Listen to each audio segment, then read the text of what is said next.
ആകാശവാണി. നമസ്കാരം. പ്രത്യേക വാർത്താ ബുള്ളറ്റിൻ വായിക്കുന്നത് മഹേഷ് ദിവാകരൻ.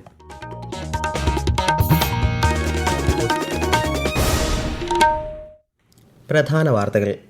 പ്രധാനമന്ത്രി നരേന്ദ്രമോദിയുടെ പ്രതിമാസ റേഡിയോ പ്രഭാഷണ പരിപാടി മൻ കി ബാത്തിന്റെ 131 പതിപ്പ് നാളെ ആകാശവാണിയിലും ദൂരദർശനിലും പരിപാടി തത്സമയം ലഭ്യമാകും. കേരളത്തിൽ SIRന്റെ ഭാഗമായുള്ള അന്തിമ വോട്ടർ പട്ടിക പ്രസിദ്ധീകരിച്ചു. പട്ടികയിൽ ഉൾപ്പെട്ടത് 2,69,00,000-ലധികം സമ്മതിദായകർ. സംസ്ഥാനത്ത് ചിലയിടങ്ങളിൽ ഇന്നും നാളെയും മഴയ്ക്കും ശക്തമായ കാറ്റിനും സാധ്യതയെന്ന് കേന്ദ്ര കാലാവസ്ഥാ വകുപ്പ്. കേരള ലക്ഷദ്വീപ് തീരങ്ങളിൽ ഇന്നും നാളെയും മത്സ്യബന്ധനത്തിന് വിലക്ക്. പുരുഷ T20 ലോകകപ്പ് ക്രിക്കറ്റ് സൂപ്പർ 8ലെ ന്യൂസിലൻഡ് പാകിസ്ഥാൻ മത്സരം മഴ മൂലം വൈകുന്നു. വാർത്തകൾ വിശദമായി. ഉത്തർപ്രദേശിലെ യമുന എക്സ്പ്രസ് വേ വ്യാവസായിക അതോറിറ്റിയിൽ ആരംഭിക്കുന്ന HCL ഫോക്സ്കോൺ സംയുക്ത സംരംഭ പദ്ധതിയായ ഇന്ത്യ ചിപ്പ് പ്രൈവറ്റ് ലിമിറ്റഡിന്റെ ശിലാസ്ഥാപനം പ്രധാനമന്ത്രി നരേന്ദ്രമോദി വെർച്വലായി നിർവഹിച്ചു.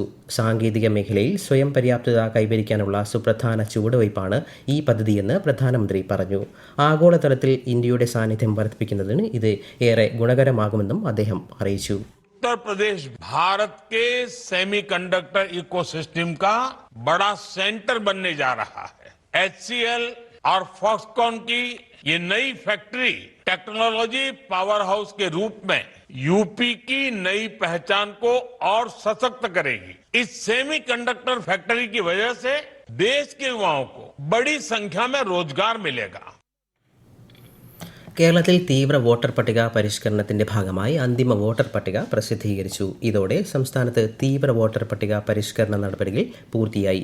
2,60,53,644 പേരാണ് അന്തിമ വോട്ടർ പട്ടികയിലുള്ളത്. ഇതിൽ 1.31 കോടിയിലധികം പുരുഷ വോട്ടർമാരും 1.38 കോടിയിലധികം സ്ത്രീ വോട്ടർമാരുമാണ് ഉള്ളത്. 227 ട്രാൻസ്ജെൻഡർ വോട്ടർമാരുണ്ട്. electoralsearch.eci.gov.in എന്ന വെബ്സൈറ്റിലൂടെ വോട്ടർ പട്ടികയിൽ പേര് ഉൾപ്പെട്ടിട്ടുണ്ടോ എന്ന് പരിശോധിക്കാനാവും. തിരിച്ചറിയൽ കാർഡിന്റെ നമ്പരും മറ്റ് വിവരങ്ങളും നൽകിയും ബന്ധുവിന്റെ പേരും ജനനതീയതി അടക്കമുള്ള വിവരങ്ങളും മൊബൈൽ നമ്പർ നൽകിയും പേര് ഉൾപ്പെടുത്തിയത് പരിശോധിക്കാൻ ഈ വെബ്സൈറ്റിൽ സംവിധാനം ഏർപ്പെടുത്തിയിട്ടുണ്ട്. മുഖ്യ തെരഞ്ഞെടുപ്പ് ഓഫീസറുടെ വെബ്സൈറ്റിലുള്ള ബൂത്ത് തല വോട്ടർ പട്ടികയും പരിശോധിക്കാൻ സാധിക്കും. പ്രധാനമന്ത്രി നരേന്ദ്രമോദി ഇന്ന് ന്യൂഡൽഹിയിലെ ഹൈദരാബാദ് ഹൌസിൽ Brazil president Luiz Inacio Lula ഡസിൽവയുമായി ചർച്ച നടത്തി. പരസ്പര താൽപര്യമുള്ള പ്രാദേശിക ആഗോള വിഷയങ്ങൾ പ്രധാനമന്ത്രിയും ബ്രസീൽ പ്രസിഡന്റും അവലോകനം ചെയ്തു. നിർണായക ധാതുക്കൾ, ഡിജിറ്റൽ സഹകരണം, ആരോഗ്യം, MSME സംരംഭകത്വം തുടങ്ങിയ മേഖലകളിൽ ആകെ 10 കരാറുകൾ കൈമാറി. അടുത്ത 5 വർഷത്തിനുള്ളിൽ $20 ബില്യൺ ഉഭയകക്ഷി വ്യാപാരം ഉയർത്താൻ പ്രതിജ്ഞാബദ്ധമെന്ന് ഇരു നേതാക്കളും അറിയിച്ചു. ഡൽഹി പ്രഖ്യാപനത്തോടെ ഇന്ത്യ AI ഇംപാക്ട് ഉച്ചകോടിക്ക് സമാപനമായി. സാമ്പത്തിക വളർച്ചയ്ക്കും സാമൂഹിക നന്മയ്ക്കുമായി നിർമ്മിത ബുദ്ധി പ്രയോജനപ്പെടുത്തുന്നത് സംബന്ധിച്ച സമവായം 88 രാജ്യങ്ങളും അന്താരാഷ്ട്ര സംഘടനകളും അംഗീകരിച്ചു. അന്താരാഷ്ട്ര സഹകരണവും പങ്കാളിത്തവും വർദ്ധിപ്പിക്കുന്നതിനായി 7 തന്ത്രപ്രധാന മേഖലകളിൽ സഹകരണത്തിനും ധാരണയായി. പ്രധാനമന്ത്രി നരേന്ദ്രമോദി ആകാശവാണിയിലൂടെ ജനങ്ങളുമായി ആശയങ്ങൾ പങ്കുവയ്ക്കുന്ന പ്രതിമാസ റേഡിയോ പ്രഭാഷണ പരിപാടി മൻ കി ബാത് നാളെ. പരിപാടിയുടെ 131 പതിപ്പാണിത്. ദൂരദർശന്റെയും ആകാശവാണിയുടെയും എല്ലാ ശൃംഖലകളിലും രാവിലെ 11 മണിക്ക് പരിപാടി ലഭ്യമാകും. തുടർന്ന് പ്രാദേശിക ഭാഷകളിലും മൻ കി ബാത് പ്രക്ഷേപണം ചെയ്യും. തീരദേശ സുരക്ഷാ അവബോധം, ദേശീയ ഐക്യം, സാമൂഹിക പങ്കാളിത്തം എന്നിവ ശക്തിപ്പെടുത്തുക എന്ന ലക്ഷ്യവുമായി CISF സംഘടിപ്പിക്കുന്ന വന്ദേമാതരം തീരദേശ സൈക്ലത്തോൺ നാളെ കൊച്ചിയിൽ സമാപിക്കും. കേന്ദ്ര ആഭ്യന്തര സഹമന്ത്രി ബെന്ദി സഞ്ജയ് കുമാർ പരിപാടിയിൽ മുഖ്യാതിഥിയാവും. 25 ദിവസം കൊണ്ട് 6,553 കിലോമീറ്റർ ദൂരമാണ് സൈക്ലിസ്റ്റുകൾ സഞ്ചരിച്ചത്. കേരള നിയമസഭയുടെ ബജറ്റ് സമ്മേളനം തിങ്കളാഴ്ച പുനരാരംഭിക്കും. ചോദ്യോത്തരവേളയ്ക്ക് ശേഷം ഉച്ചയ്ക്ക് 1 മണി മുതൽ 2 മണി വരെ 2025-26 സാമ്പത്തിക വർഷത്തെ ബജറ്റിലേക്കുള്ള അന്തിമ ഉപധനാഭ്യർത്ഥനകൾ സംബന്ധിക്കുന്ന ധനവിനിയോഗ ബില്ലിന്മേൽ ചർച്ച നടക്കും.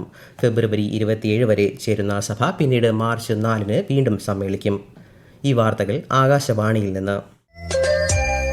ആകാശവാണി വാർത്തകളും വാർത്താ അധിഷ്ഠിത പരിപാടികളും All India Radio news Thiruvananthapuram YouTube ചാനലിലും @All India Radio news Thiruvananthapuram Facebook പേജിലും AIR ന്യൂസ് _തിരുവനന്തപുരം ഇൻസ്റ്റഗ്രാം അക്കൌണ്ടിലും @AIR ന്യൂസ് _TVM X ഹാൻഡിലും ലഭ്യമാണ്.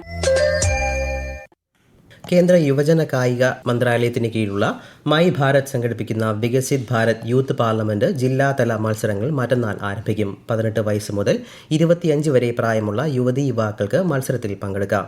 വികസിത ഭാരത സങ്കല്പങ്ങൾക്ക് യുവാക്കളുടെ സൃഷ്ടിപരമായ ആശയങ്ങൾ രൂപപ്പെടുത്തുന്നതിനുള്ള വേദിയാണ് യൂത്ത് പാർലമെന്റ്. സംസ്ഥാനത്ത് ചിലയിടങ്ങളിൽ ഇന്നും നാളെയും ഇടിമിന്നലോട് കൂടിയ മഴയ്ക്കും ശക്തമായ കാറ്റിനും സാധ്യതയെന്ന് കാലാവസ്ഥാ വകുപ്പ്. തെക്കൻ ജില്ലകളിൽ ഇന്ന് വേനൽ മഴയെത്തി. തിരുവനന്തപുരം, കൊല്ലം ജില്ലകളിൽ ഇന്നും, പത്തനംതിട്ട, കോട്ടയം, ഇടുക്കി ജില്ലകളിൽ ഇന്നും നാളെയും മഞ്ഞ ജാഗ്രത പ്രഖ്യാപിച്ചു. കേരള, ലക്ഷദ്വീപ് തീരങ്ങളിൽ നാളെ വരെ മത്സ്യബന്ധനത്തിന് വിലക്ക് ഏർപ്പെടുത്തി. സംസ്ഥാനത്തെ പ്രധാന വിനോദസഞ്ചാര കേന്ദ്രമായ വാഗമണിൽ പൊതുശുചിമുറികളിൽ ഇല്ലാത്തത് സഞ്ചാരികളെയും നാട്ടുകാരെയും ഒരുപോലെ ദുരിതത്തിലാക്കുന്നു. വിശദാംശങ്ങളുമായി ആകാശവാണി ഇടുക്കി ജില്ലാ പ്രതിനിധി രതീഷ് കൃഷ്ണ.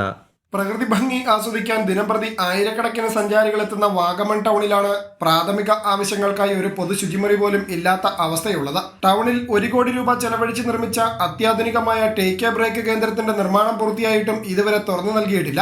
ഇതിനു പുറമെ ഉപ്പുതറ, ഏലപ്പാറ പഞ്ചായത്തുകൾ നിർമ്മിച്ച ശുചിമുറികളും പൂട്ടിക്കിടക്കുകയാണ്. മതിയായ ശുചിമുറി സൗകര്യമില്ലാത്തത് ടൂറിസം മേഖലയുടെ പ്രതിച്ഛായയെ തന്നെ മോശമായി ബാധിക്കും. യാത്രാക്ലേശത്തിനൊപ്പം ശുചിമുറി കൂടിയില്ലാത്തത് വിദ്യാർത്ഥികളെയും ദൂരസ്ഥലങ്ങളിൽ നിന്നും ജോലിക്കെത്തുന്നവരെയുമാണ് ഏറ്റവും കൂടുതൽ വലയ്ക്കുന്നത്. കോടികൾ ചെലവിട്ട് നിർമ്മിച്ച കെട്ടിടങ്ങൾ നോക്കുകുത്തിയായി നിൽക്കുമ്പോൾ അധികൃതരുടെ അടിയന്തര ഇടപെടലാണ് ഈ ടൂറിസം ഗ്രാമം ഇപ്പോൾ ആഗ്രഹിക്കുന്നത്. ICC പുരുഷ 2020 ക്രിക്കറ്റ് ലോകകപ്പിൽ സൂപ്പർ 8 മത്സരങ്ങൾക്ക് തുടക്കം. കൊളംബോയിൽ നടക്കുന്ന ആദ്യ മത്സരത്തിൽ ന്യൂസിലൻഡ് പാകിസ്ഥാനെ നേരിടും. ടോസ് നേടിയ പാകിസ്ഥാൻ ബാറ്റിംഗ് തിരഞ്ഞെടുത്തു. അതേസമയം മഴ മൂലം മത്സരം വൈകുകയാണ്. ഇന്ത്യ ദക്ഷിണാഫ്രിക്ക മത്സരം നാളെ അഹമ്മദാബാദിൽ നടക്കും. ഓസ്ട്രേലിയക്കെതിരായ വനിതാ 2020 ക്രിക്കറ്റ് പരമ്പര സ്വന്തമാക്കി ഇന്ത്യ. ഇന്ന് നടന്ന മത്സരത്തിൽ ഓസ്ട്രേലിയയെ 17 റൺസിനാണ് ഇന്ത്യ പരാജയപ്പെടുത്തിയത്. 3 മത്സരങ്ങളടങ്ങിയ പരമ്പര 2-1 ഇന്ത്യ നേടിയത്. ISL ഫുട്ബോളിൽ കേരള ബ്ലാസ്റ്റേഴ്സ് മുംബൈ സിറ്റി മത്സരം നാളെ കൊച്ചി ജവഹർലാൽ നെഹ്റു അന്താരാഷ്ട്ര സ്റ്റേഡിയത്തിൽ നടക്കും. രാത്രി 7:30 മത്സരം ആരംഭിക്കും. ഇതോടനുബന്ധിച്ച് നഗരത്തിൽ കർശന ഗതാഗത നിയന്ത്രണങ്ങൾ ഏർപ്പെടുത്തി. വിവിധ പ്രദേശങ്ങളിൽ നിന്നെത്തുന്ന കാണികൾക്കായി പ്രത്യേക പാർക്കിംഗ് കേന്ദ്രങ്ങളും യാത്രാ ക്രമീകരണങ്ങളും നിശ്ചയിച്ചു. നാളെ രാത്രി 11:30 വരെ മെട്രോ സർവീസ് നടത്തും. ആറ്റുകാൽ പൊങ്കാല മഹോത്സവവുമായി ബന്ധപ്പെട്ട സർക്കാർ മുന്നൊരുക്കങ്ങൾ കാര്യക്ഷമമായി നടക്കുന്നതായി മുഖ്യമന്ത്രി പിണറായി വിജയൻ. ഇതുമായി ബന്ധപ്പെട്ട വിവിധ വകുപ്പുകളുടെ പ്രവർത്തനങ്ങൾ അവലോകനം ചെയ്യാൻ ആറ്റുകാൽ ക്ഷേത്രം ദേവി ഓഡിറ്റോറിയത്തിൽ ചേർന്ന യോഗത്തിൽ സംസാരിക്കുകയായിരുന്നു അദ്ദേഹം. വിവിധ വകുപ്പുകൾ ഏകോപിതമായി ഇടപെടലുകൾ നടത്തിയിട്ടുണ്ടെന്നും മുഖ്യമന്ത്രി അറിയിച്ചു. സംസ്ഥാനത്തെ യുവതീ യുവാക്കളിൽ നൈപുണ്യ പരിശീലനത്തിൽ പങ്കെടുക്കുന്നവർക്കും മത്സര പരീക്ഷകൾക്കായി തയ്യാറെടുക്കുന്നവർക്കും പ്രതിമാസം 1000 രൂപ സാമ്പത്തിക സഹായം നൽകുന്ന മുഖ്യമന്ത്രിയുടെ കണക്ട് ടു വർക്ക് പദ്ധതിയിലേക്ക് അപേക്ഷ ക്ഷണിച്ചു. employment.kerala.gov.in മുഖേന ഓൺലൈനായി മാത്രമാണ് അപേക്ഷ സ്വീകരിക്കുന്നത്. കേരളത്തിൽ സ്ഥിര താമസക്കാരായ 18 വയസ്സ് പൂർത്തിയായവരും 30 വയസ്സ് കവിയാത്തവരുമായിരിക്കണം അപേക്ഷകർ. കുടുംബ വാർഷിക വരുമാനം 5 ലക്ഷം രൂപയിൽ കവിയാൻ പാടില്ല. സംസ്ഥാന സർക്കാർ സംഘടിപ്പിക്കുന്ന ചീഫ് മിനിസ്റ്റേഴ്സ് മെഗാ ക്വിസിന്റെ ആദ്യ പതിപ്പിന്റെ സമാപന സമ്മേളനവും സമ്മാനദാനവും നാളെ തിരുവനന്തപുരം ഗവൺമെന്റ് വിമൻസ് കോളേജിൽ നടക്കും. സ്കൂൾ, കോളേജ് വിഭാഗങ്ങളിലായി ഏകദേശം 5 ലക്ഷത്തോളം വിദ്യാർത്ഥികളാണ് വിവിധ ഘട്ടങ്ങളിലായി മത്സരത്തിൽ പങ്കെടുത്തത്. വൈകിട്ട് നടക്കുന്ന സമാപന സമ്മേളനം മുഖ്യമന്ത്രി പിണറായി വിജയൻ ഉദ്ഘാടനം ചെയ്യും. തിരുവനന്തപുരത്തെ നെടുമങ്ങാട് ജില്ലാ ആശുപത്രിയിൽ പ്രസവ ശസ്ത്രക്രിയയ്ക്കിടെ കുഞ്ഞ് മരിച്ച സംഭവത്തിൽ മനുഷ്യാവകാശ കമ്മീഷൻ അന്വേഷണത്തിന് ഉത്തരവിട്ടു. ജില്ലാ മെഡിക്കൽ ഓഫീസർ 1 മാസത്തിനകം അന്വേഷണ റിപ്പോർട്ട് സമർപ്പിക്കണമെന്ന് കമ്മീഷൻ നിർദ്ദേശിച്ചു. പ്രധാന വാർത്തകൾ വീണ്ടും. പ്രധാനമന്ത്രി നരേന്ദ്രമോദിയുടെ പ്രതിമാസ റേഡിയോ പ്രഭാഷണ പരിപാടി മൻ കി ബാത്തിന്റെ 131 പതിപ്പ് നാളെ ആകാശവാണിയിലും ദൂരദർശനിലും പരിപാടി തത്സമയം ലഭ്യമാകും. കേരളത്തിൽ SIRന്റെ ഭാഗമായുള്ള അന്തിമ വോട്ടർ പട്ടിക പ്രസിദ്ധീകരിച്ചു. പട്ടികയിൽ ഉൾപ്പെട്ടത് 2,69,00,000-ലധികം സമ്മതിദായകർ.